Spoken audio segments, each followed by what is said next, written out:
بسم اللہ الرحمن الرحیم۔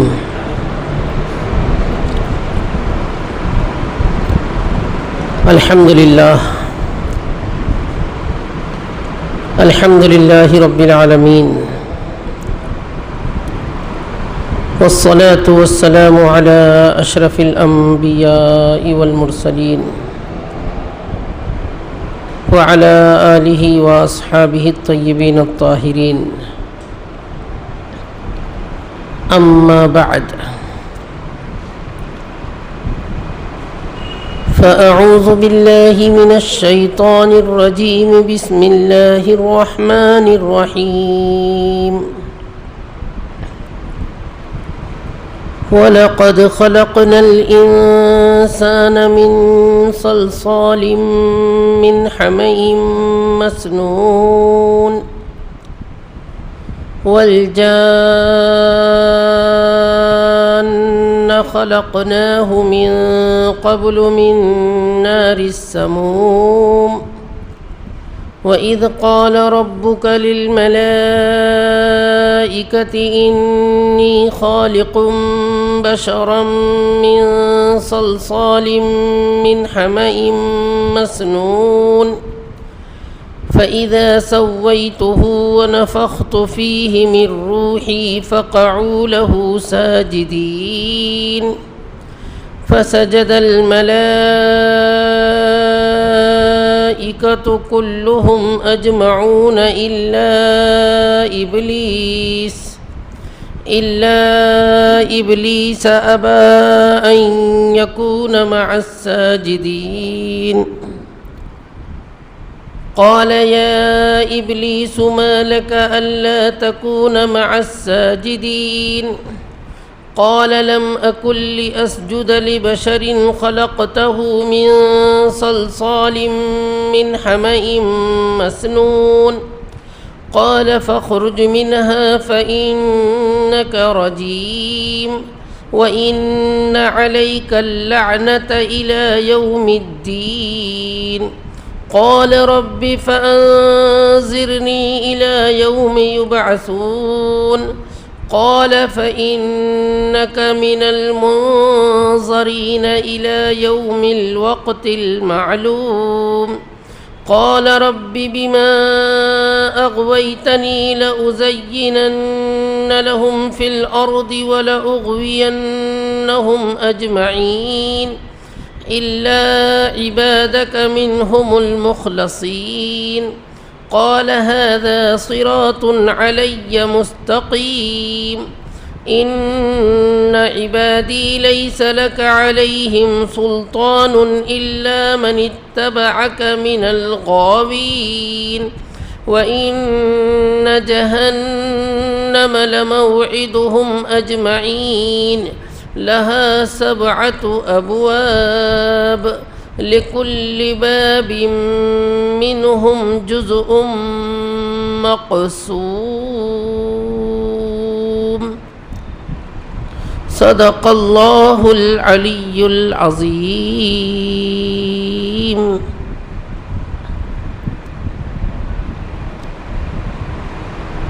قابل صد احترام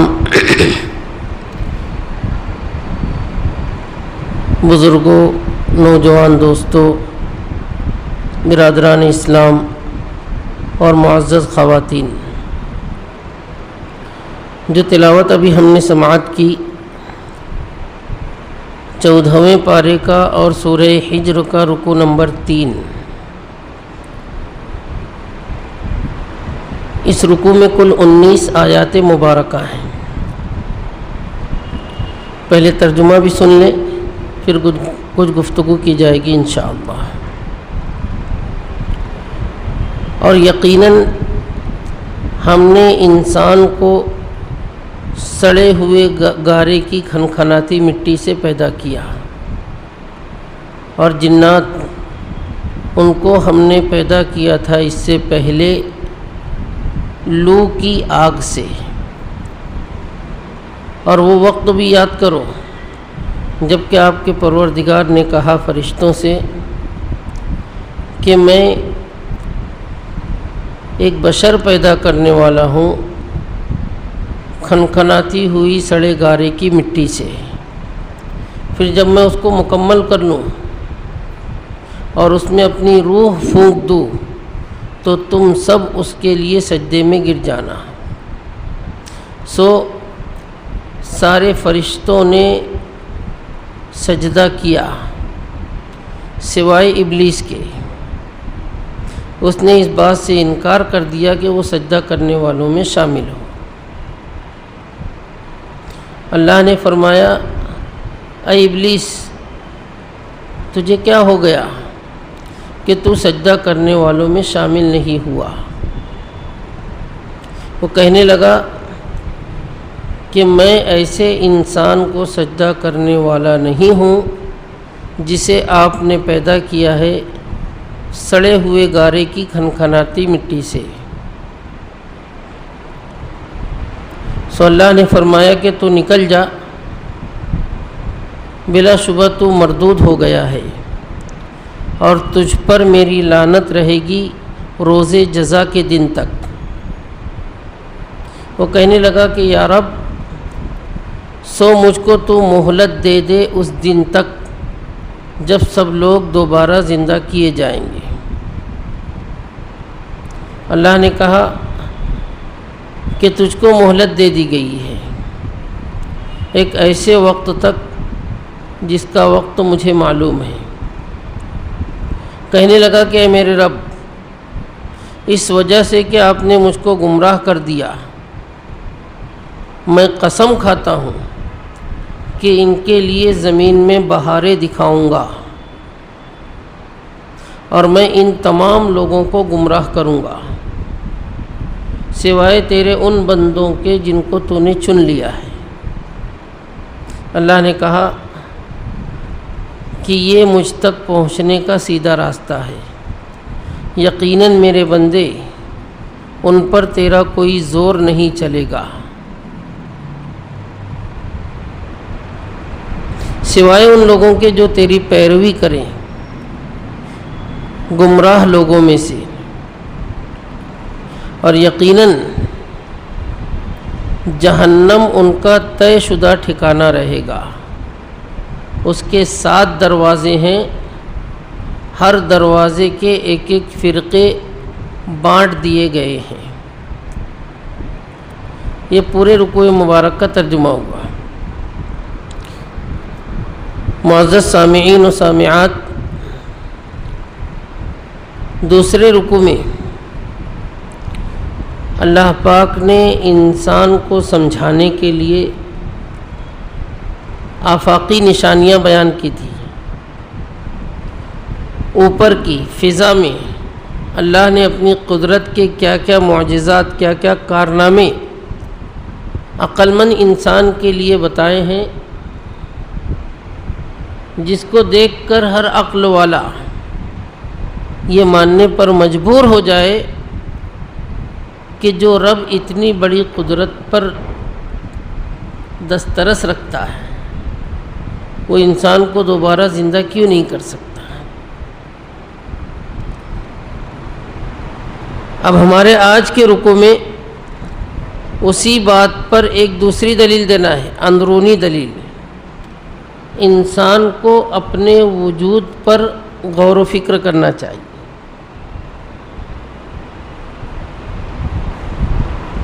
اللہ نے جب یہ نہیں تھا اس کو کیسے بنا دیا،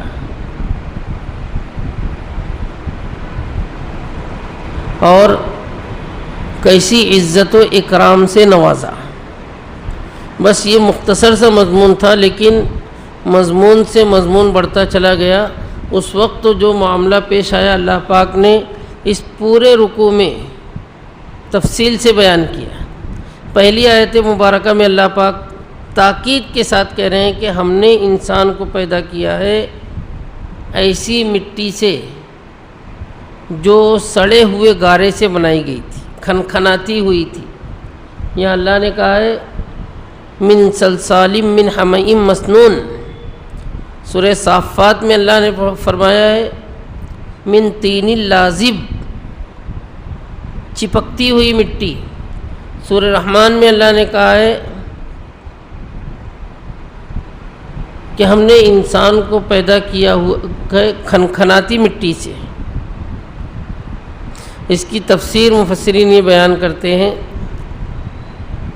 کہ اس مٹی کا گارا بنا کر اس کو چھوڑ دیا گیا تھا، جیسے کسی چیز میں کشش کے لیے تھوڑا بہت رکھا جاتا ہے کہ اس میں بو پیدا ہو جائے۔ انسان کو مختلف عناصر سے مرکب کیا گیا ہے۔ کہیں انسان کی پیدائش پانی سے ذکر کی گئی ہے، کہیں آگ کے بخارات، کہیں مٹی، مختلف اجزاء سے اس کے عناصر ملے ہوئے ہیں۔ یہاں اللہ پاک ذکر کر رہے ہیں کہ کھنکھناتی ہوئی مٹی سے ہم نے اس کو بنایا۔ اب ساتھ میں اس سے پہلے جو مخلوق موجود تھی، جناتوں کا تذکرہ کیا۔ جن ہم نے ان کو اس سے پہلے بنایا تھا لو کی آگ سے، ایسی آگ جو بہت زیادہ گرم ہو اور اتنی گرم ہو جیسے بخارات اس سے اٹھتے ہیں، جو خفیف ہونے کی وجہ سے دکھائی بھی نہیں دیتے۔ انسان کو پیدا کیا سے مراد یہ ہے کہ اول انسان کو، یعنی ابو البشر حضرت آدم علی نبینا وعلیہ الصلاۃ والسلام کو اللہ نے اس طرح پیدا فرمایا۔ اور جناتوں کی پیدائش سے مراد ہے ابو الجن، ابلیس کو اس طرح پیدا کیا تھا اللہ نے، پھر ان سے ان کی نسل چلی، اللہ نے اپنی قدرت سے ان کو بڑھایا۔ تیسری آیت مبارکہ میں اللہ پاک یاد دلا رہے ہیں کہ اب ذرا وہ منظر یاد کرو جب تیرے رب نے فرشتوں سے یہ کہا کہ میں ایک انسان بنانے والا ہوں کھنکھناتی ہوئی اس طرح کی گارے کی مٹی سے۔ فرشتوں نے انسان کی تخلیق سے پہلے اعتراض کیا تھا کہ اللہ کیوں بنا رہے ہو، یہ بھی وہی سب کریں گے جو جنات کیا کرتے ہیں۔ ہم آپ کی تعریف کرنے کے لیے، تقدیس کے لیے، آپ کی حمد و ثنا کے لیے ہے نا۔ پورا واقعہ مکالمہ ہم سورہ بقرہ میں سن چکے ہیں اور مشہور و معروف ہے۔ اللہ نے صاف کہہ دیا تھا کہ اس میں کچھ تکوینی حکمتیں ہیں جو تم نہیں جانتے، جو میں جانتا ہوں وہ تمہیں نہیں معلوم۔ ابھی انسان کا پتلا بھی نہیں بنا ہے، صرف وہ مٹی کو جمع کیا گیا ہے۔ اللہ نے فرشتوں کو حکم دے دیا کہ دیکھو جب میں اس کو مکمل بنا لوں گا اور اس میں اپنی روح پھونک دوں گا تو تم سب کے سب اس کے آگے سجدہ کرو۔ سورہ بقرہ میں یہ مکالمہ ذکر کیا گیا تھا کہ اللہ نے امتحان لیا تھا، تمام چیزوں کے نام فرشتوں کو بتائے، حضرت آدم علیہ السلام کو بتائے۔ حضرت آدم علیہ الصلاۃ والسلام کو قوت حفظ اللہ نے دی تھی، تمام چیزیں یاد ہو گئی۔ جب فرشتوں سے پوچھا گیا انہوں نے لا علمی کا اظہار کیا۔ آدم علیہ السلام نے فر فر فر فر فر فر ساری چیزیں اور اس کی مصلحتیں گنا دی۔ بالآخر اللہ نے کہا کہ تم سب اس کو سجدہ کرو۔ آدم علیہ السلام سے سجدہ کیوں کروایا گیا، اس کی تفصیل بھی آپ حضرات کو پہلے بتائی جا چکی ہے۔ اللہ پاک اپنے علاوہ کسی کو سجدہ گوارا نہیں کرتے۔ حضرت آدم علیہ السلام کی طرف سجدہ کروانے میں یہ مصلحت تھی کہ سجدہ دراصل اللہ کو ہے، رخ صرف آدم علیہ السلام کی طرف رہے گا۔ جیسے ہم دنیا میں نماز پڑھتے ہیں، اللہ کو سجدہ کرتے ہیں، لیکن رخ بیت اللہ کی طرف ہوتا ہے۔ اس طرح سجدہ کروایا گیا یا پھر وہ سجدہ صرف تعظیمی تھا، جھک کر آداب پیش کرنا ہے، واللہ عالم۔ بہرحال یہاں انسان کو اس کا شرف بتانا ہے۔ اللہ کی مخلوقات میں ہم سب جانتے ہیں اور مشہور جملہ ہے، اشرف المخلوقات انسان ہے۔ انسان کو اللہ نے جناتوں سے بھی افضل بنایا، تمام مخلوقات سے افضل بنایا ہے، حتیٰ کہ فرشتوں سے بھی افضل ہے۔ اس آیت مبارکہ میں اشارہ کیا جا رہا ہے جب میں اس کو بنا دوں گا اور اس میں اپنی روح پھونک دوں گا، وَنَفَخْتُ فِيهِ مِن رُوحِي، ہماری روح کی نسبت اللہ پاک اپنی طرف کر رہے ہیں۔ اور مفسرین نے لکھا ہے کہ اللہ کی مخلوقات میں سب سے زیادہ اشرف اور عزت والی یہی چیز ہے۔ انسان کی روح اللہ نے خود پھونکا ہے۔ روح کیسی ہے؟ جسم والی ہے کہ بغیر جسم والی ہے؟ اس پر مفسرین نے اتنی طویل اور اتنی لمبی گفتگو کی ہے کہ 1000 کے قریب اقوال ہیں۔ اس سمندر کے غوطے میں ہم کو نہیں جانا، ہمیں صرف یہ سمجھنا ہے کہ اللہ نے عزت و اکرام سے نوازا ہے۔ پہلی عزت تو یہ کہ اللہ نے خود جان ڈالی، اللہ نے اپنے دست سے بنایا،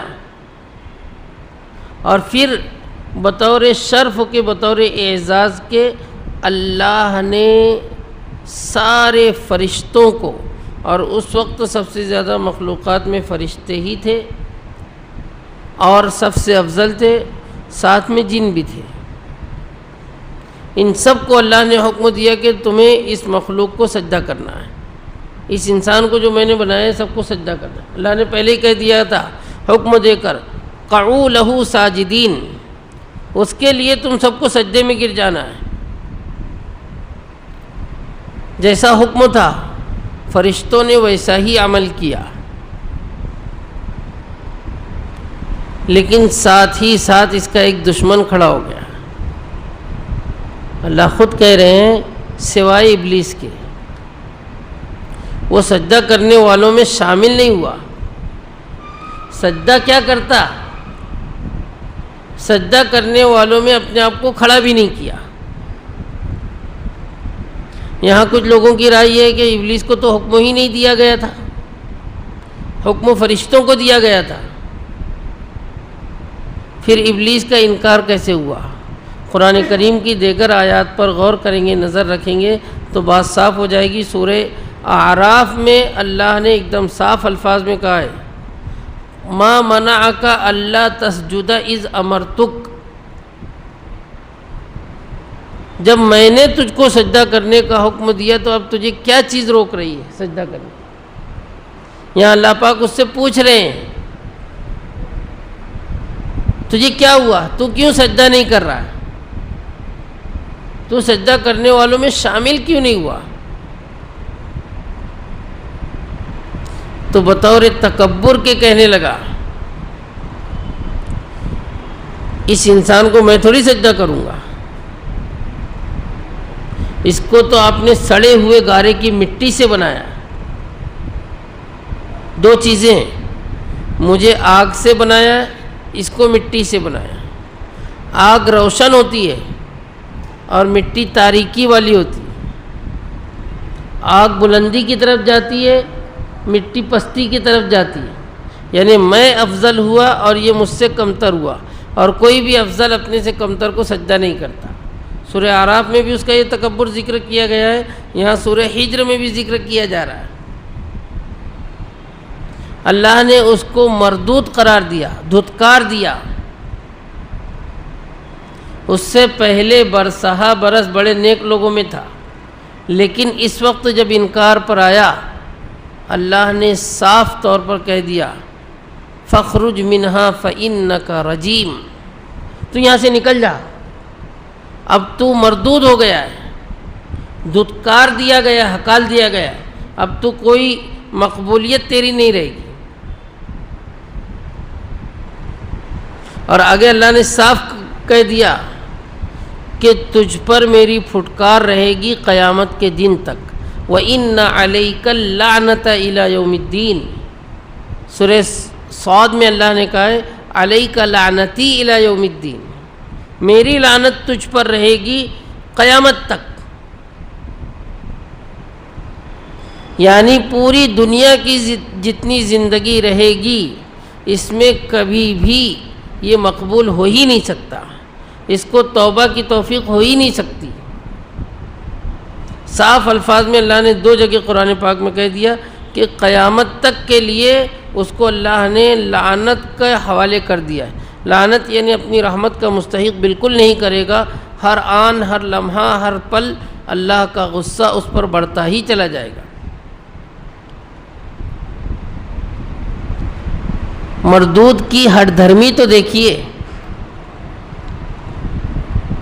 اگر تھوڑا بھی اس میں عقل و سمجھ ہوتی تو اللہ کی بارگاہ میں اللہ رب العزت کے سامنے لب کشائی کی تو ہمت ہوتی ہی نہیں، لیکن کم سے کم پھٹکار کے بعد اور اس طرح راندہ درگاہ ہونے کے بعد کچھ ندامت اس کے اندر آتی، لیکن ندامت تو بہت دور، صاف کہنے لگا چلو مجھ کو ہکال رہے نا، ہکال دو۔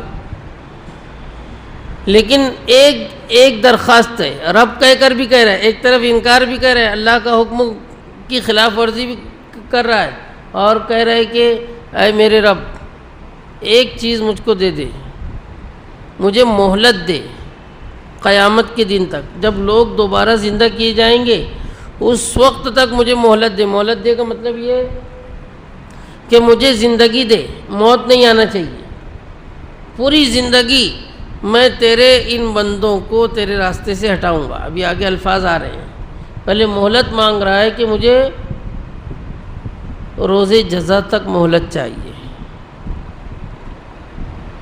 تو اللہ نے بھی کہہ دیا جا تجھ کو مہلت دے دی گئی ہے، لیکن کہاں تک؟ ایک متعینہ وقت تک، الی یوم الوقت المعلوم۔ جہاں تک اس نے مہلت مانگا وہاں تک مہلت نہیں دی گئی، بلکہ اس کو مہلت دی گئی قیامت کے دن تک، پہلا سور پھونکے جانے تک۔ مفسرین نے کہا ہے کہ اس کو مہلت دی گئی ہے، جب قیامت آئے گی پہلا سور پھونکا جائے گا ساری کائنات تہس نہس ہو جائے گی، سارے زمین و آسمان ریزہ ریزہ ہو جائیں گے، پہاڑ چورا چورا ہو جائیں گے، آسمان پھٹ جائے گا، زمین پھٹ جائے گی، پہاڑ روئی کے مانند ہواؤں میں اڑنے لگ جائیں گے، سارے جاندار مر جائیں گے، اس دن یہ بھی مر جائے گا۔ اللہ نے دوسرے سور تک مہلت نہیں دی، پہلے سور تک، کیونکہ اس وقت تک امتحان مقصود ہے، اس وقت تک امتحان ہوگا۔ پہلے سور اور دوسرے سور میں کتنا فاصلہ ہوگا اللہ ہی بہتر جانتے ہیں، بعض مفسرین کی رائے یہ ہے کہ 40 سال کا فاصلہ ہوگا۔ پہلے سور پھونکے جانے کے بعد ساری کائنات فنا ہو جائے گی، اسی حال میں 40 سال تک پڑے رہیں گے، پھر دوبارہ اسرافیل علیہ السلام سور پھونکیں گے تو اللہ کے حکم سے دوبارہ زندہ کیے جائیں گے۔ بہرحال یہاں تک اس کو مہلت دی گئی، تو آگے کہہ رہا ہے آپ نے مجھے گمراہ کر دیا نا، اب میں ایک بات کی قسم کھاتا ہوں، چوری تو چوری سینہ زوری دیکھیے، گمراہ کرنے کی نسبت اللہ کی طرف کر رہا ہے، اللہ کے سامنے۔ آپ نے مجھے جو راہ سے بھٹکا دیا، گمراہ کر دیا، حالانکہ اللہ نے نہیں بھٹکایا، گمراہ وہ خود ہوا۔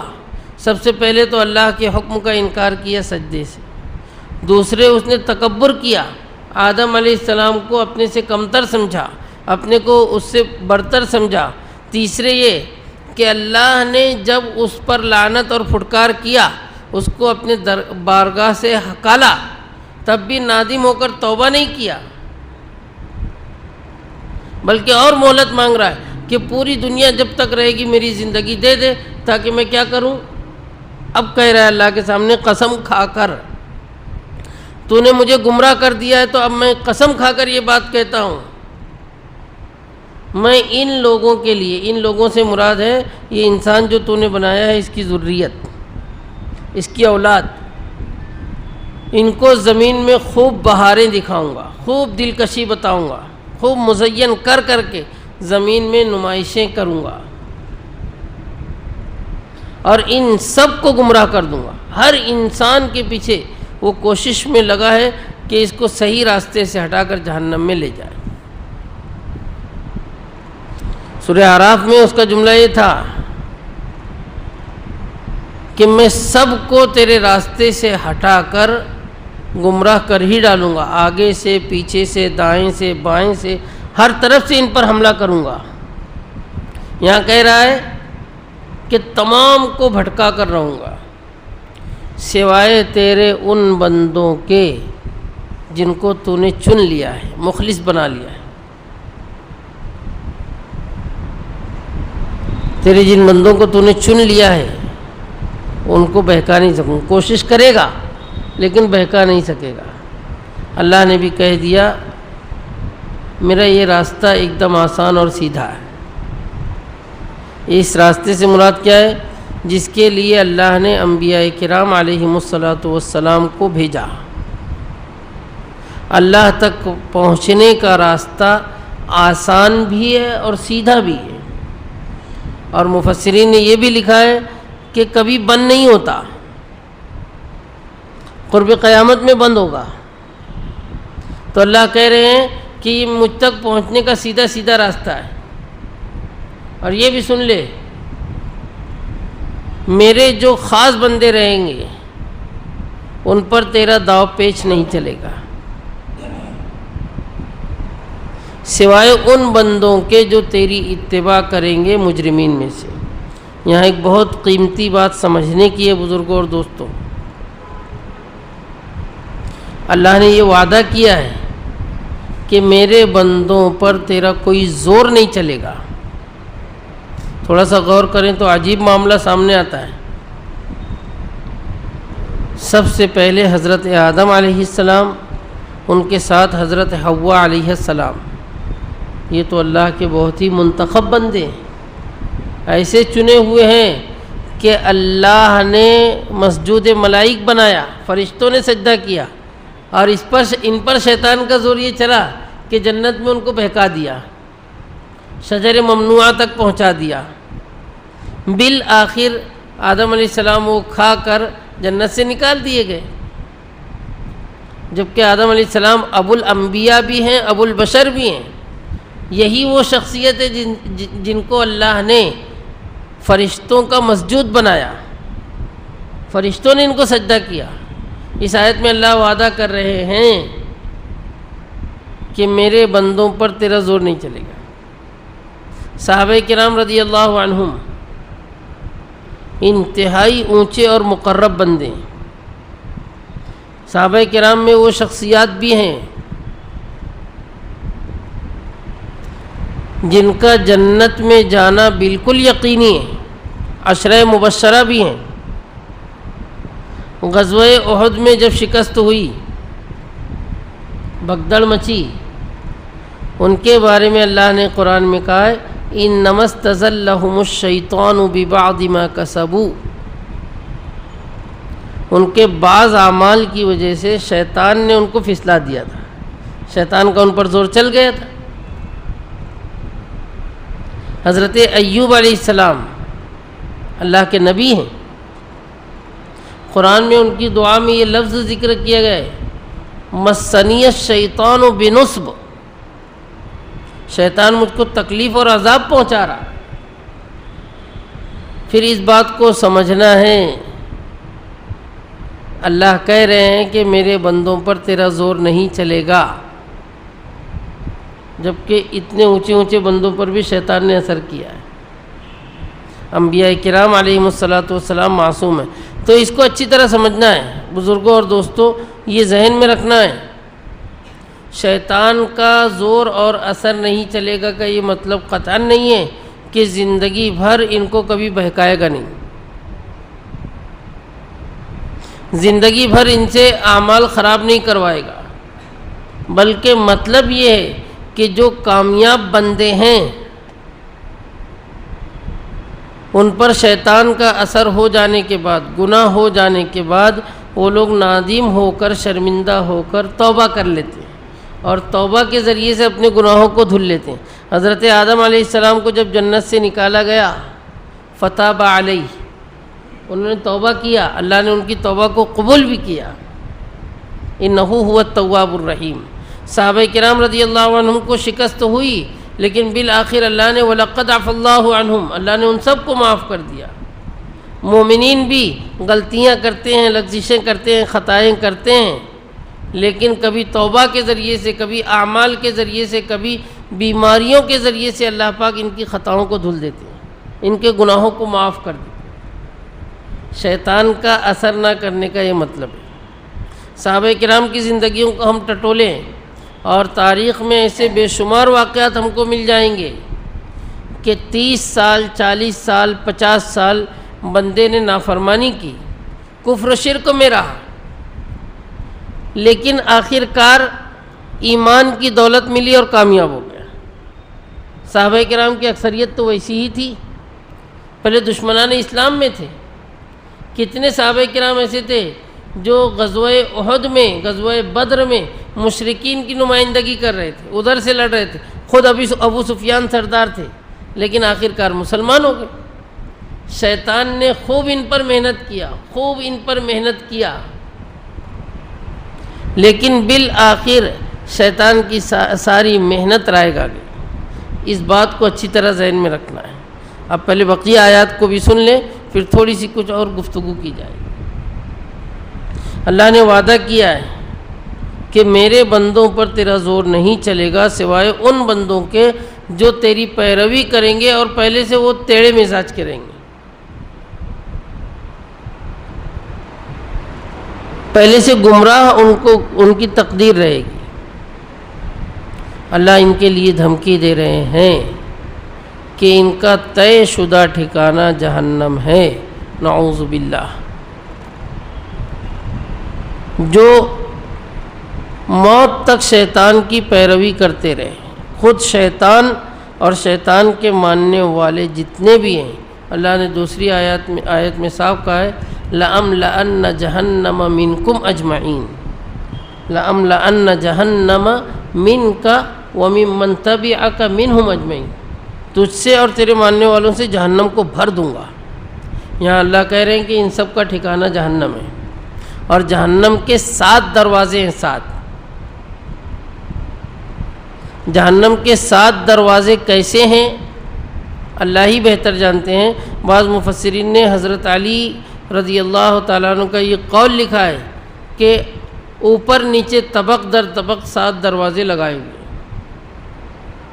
اور بعض علماء مفسرین کی رائے یہ ہے کہ 7 دروازے جدا جدا ہیں، اللہ نے مختلف اعمال کے لحاظ سے اس میں تقسیم کر رکھا ہے کہ ایسے مجرمین اس دروازے سے جائیں گے، ایسے مجرمین اس دروازے سے جائیں گے، یہ مجرمین اس دروازے سے جائیں گے۔ ان میں سے ایک دروازے کی خاص طور پر حدیث پاک میں صراحت آتی ہے کہ ایک دروازہ خاص ان مجرمین کے لیے ہوگا جو مسلمانوں پر تلوار اٹھاتے ہیں اور ان کو قتل کرنے کی کوشش کرتے ہیں، نعوذ باللہ۔ جنت کے دروازوں کی تفصیل صحیح احادیث کے مطابق آتی ہے کہ جنت کے 8 دروازے ہیں، جنت کے 8 دروازے ہیں، جہنم کے 7 دروازے ہیں۔ اس میں ایک نقطہ اور باریکی یہ ہے کہ اللہ کی رحمت اللہ کے غصے پر غالب ہے۔ دوسرے کہ مفسرین نے لکھا ہے کہ جنت کا ایک دروازہ مزید اس لیے ہے کہ کچھ بندے ایسے رہیں گے جن کے پاس اعمال کچھ بھی نہیں رہیں گے، وہ ویسے ہی اللہ کے فضل سے جنت میں بھیجے جائیں گے، ایک دروازہ مخصوص ان کے لیے ہوگا۔ ویسے تو سارے اہل جنت اللہ کے فضل ہی سے جنت میں پہنچیں گے، لیکن ان کے پاس کچھ اعمال بھی ہوں گے جو اللہ پاک اپنے فضل و کرم سے قبول فرمائیں گے۔ بہرحال جہنم کے 7 دروازوں کے بارے میں اللہ نے کہا ہے لِكُلِّ بَابٍ مِّنْهُمْ جُزْءٌ مَقْسُومٌ، ان میں سے ہر دروازے کے لیے ایک ایک فرقہ اللہ نے تقسیم کر دیا ہے، بانٹ رکھا ہے۔ یہ پورے رکوع مبارک کی مختصر سی تفسیر ہوئی۔ اب قابل احترام حاضرین و حاضرات، اس پورے رکوع میں ہمارے لیے عبرت اور سبق کا کیا مقام ہے، اس کو اچھی طرح ذہن میں رکھنا ہے۔ کیوں ان واقعات کو دہرایا گیا جبکہ قرآن کریم میں مختلف جگہوں پر اس کا ذکر آ بھی چکا ہے، آئندہ بھی آئے گا؟ تو دراصل جس مضمون سے سورہ ہجر کو شروع کیا گیا تھا اس کی تاکید کرنا ہے۔ ہمیں یہ بات اچھی طرح ذہن میں رکھنا ہے کہ توحید کے بغیر انسان کی نجات ناممکن ہے، اور توحید پر اللہ نے بے شمار دلائل پیش کیے۔ اور ساتھ ہی ساتھ اپنے ازلی دشمن سے ہمیں ہوشیار رہنا ہے۔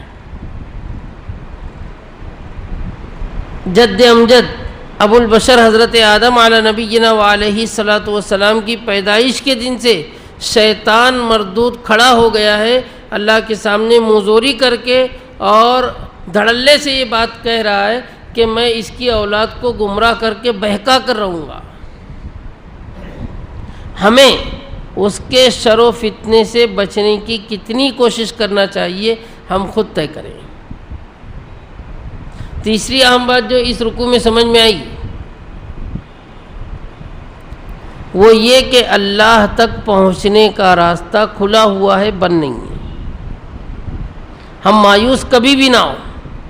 اللہ نے اپنے قرآن کریم میں متعدد جگہوں پر ہمت افزائی کی ہے، حوصلہ افزائی کی ہے، اس بات کی طرف بلایا ہے کہ اعمال چاہے کیسے ہی ہو، بندے چاہے کتنے ہی گناہ گار ہو، اللہ کی رحمت سے نا امید اور مایوس نہیں ہونا ہے، اور اللہ ہی کی پناہ اور اللہ ہی سے یہ حفاظت طلب کرنا ہے کہ اس مردود کے شر سے ہمیں محفوظ فرمائے۔ دنیا کی وہ رنگینیاں جو اللہ سے غافل کر کے جہنم کی طرف کھینچنے والی ہیں، یہ دراصل شیطان کے جال ہے جو ہمیں جہنم میں پہنچانا چاہتے ہیں۔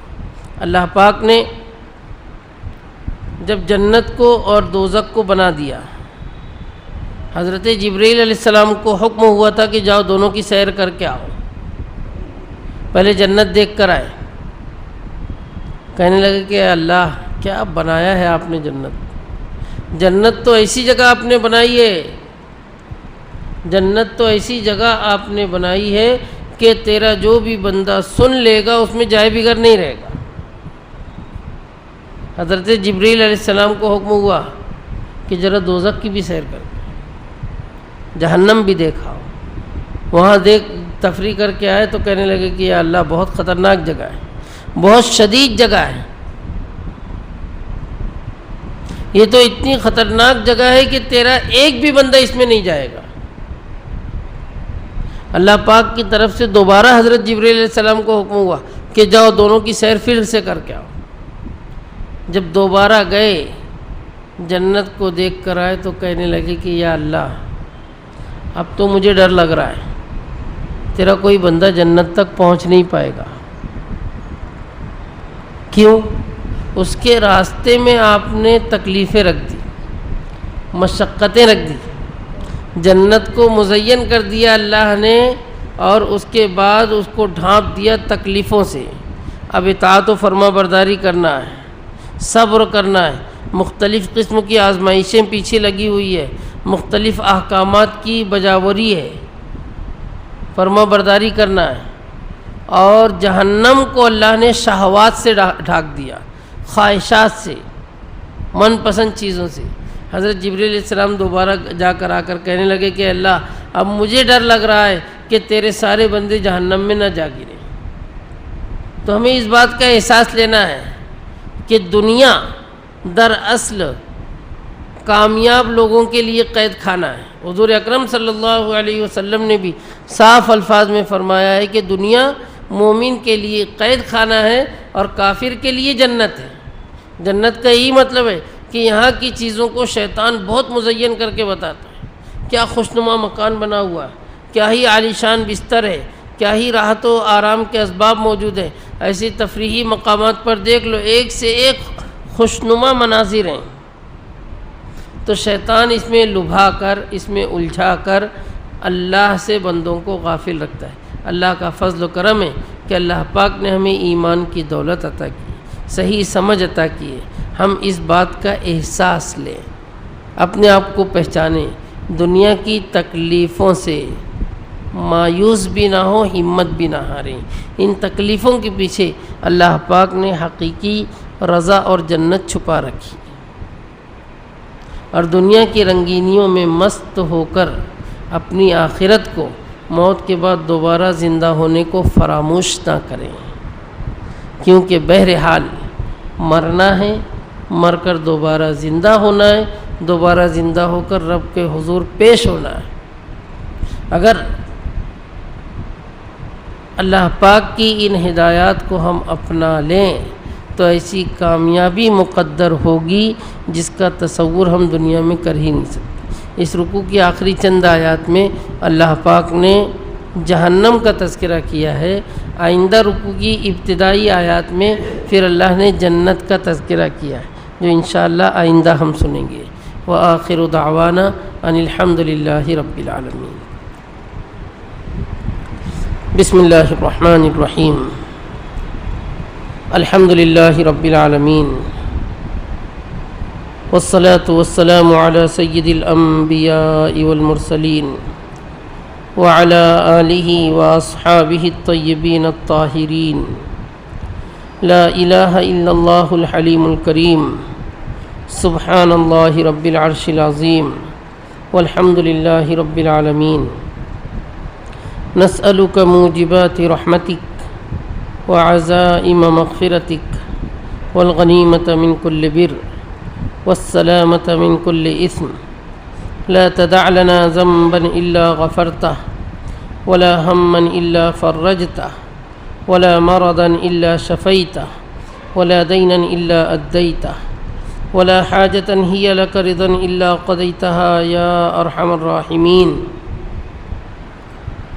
اللهم إنا نسألك الفوز بالجنة والنجاة من النار، يا خالق الجنة والنار نور قلوبنا بنور معرفتك يا أرحم الراحمين، يا ذا الجلال والإكرام، يا بديع السماوات والأرض، يا اللہ یا رحمان۔ ہم سب پر رحم و کرم فرما، تمام گناہوں کو معاف فرما، ہمیں اپنی معرفت عطا فرما، ایمان پر استقامت عطا فرما۔ اے اللہ، دونوں جہاں میں اپنا فضل و کرم شامل حال رکھ۔ ہمیں جو بیمار ہیں ان کو شفائے کامل عاجل دائم عطا فرما۔ اے اللہ، جو مقروض ہیں ان کے قرضوں کی ادائیگی کے انتظام فرما۔ جو تنگی معاش سے دوچار ہیں انہیں رزق حلال خوب وسعت و برکت کے ساتھ عطا فرما۔ اے اللہ، تمام عالم کے مسلمانوں کی جان و مال، عزت و آبرو کی حفاظت فرما۔ اے اللہ، دشمنان اسلام کے شر سے محفوظ فرما۔ اے اللہ، ہمارے ازلی دشمن شیطان کی فتنہ و شر سے ہماری حفاظت فرما۔ اے اللہ، ہم کمزور و ناتواں ہیں مگر آپ کی نصرت و مدد سے کامیاب ہو سکتے ہیں۔ اے اللہ، تکبر سے ہماری حفاظت فرما، تواضع عطا فرما، اخلاص عطا فرما۔ اے اللہ، ہمیں بھی مخلصین میں شامل فرما۔ محض اپنے فضل و کرم سے دونوں جہاں میں سرخروئی اور کامیابی ہمارا حصہ فرما۔ اے اللہ، تمام عالم سے جتنے عازمین حج تشریف لا رہے ہیں، جانے والے ہیں، ان کی نصرت و مدد فرما، انتظامات مکمل فرما، سفر کی صعوبتیں اور دشواریاں ان پر آسان فرما۔ اے اللہ، بہت سے ہمارے مسلمان بھائی اور بہنیں ہیں جو تمنا کے باوجود نہیں جا سکے، کوشش کے باوجود ان کا مقدر نہیں رہا۔ تمام مسلمانوں کے لیے حرمین شریفین پہنچنا، اے اللہ، حج و عمرہ کی مقبول و مبرور سعادت مقدر فرما۔ جو اس سعادت سے پہلے بہرور ہو چکے انہیں بار بار اس سعادت سے مشرف فرما۔ ہمیں بار بار مقبول حج اور مقبول عمرہ کی سعادت عطا فرما۔ تمام عالم کے مسلمانوں کی جان و مال، عزت و آبرو کی حفاظت فرما یا ارحم الراحمین۔ بغیر حساب کتاب کے جنت الفردوس میں داخلہ ہمارا مقدر فرما۔ ربنا تقبل منا انک انت السمیع العلیم وتب علینا انک انت التواب الرحیم، وصلی اللہ تعالی علی خیر خلقہ سیدنا و مولانا محمد وعلی آلہ واصحابہ اجمعین برحمتک یا ارحم الراحمین۔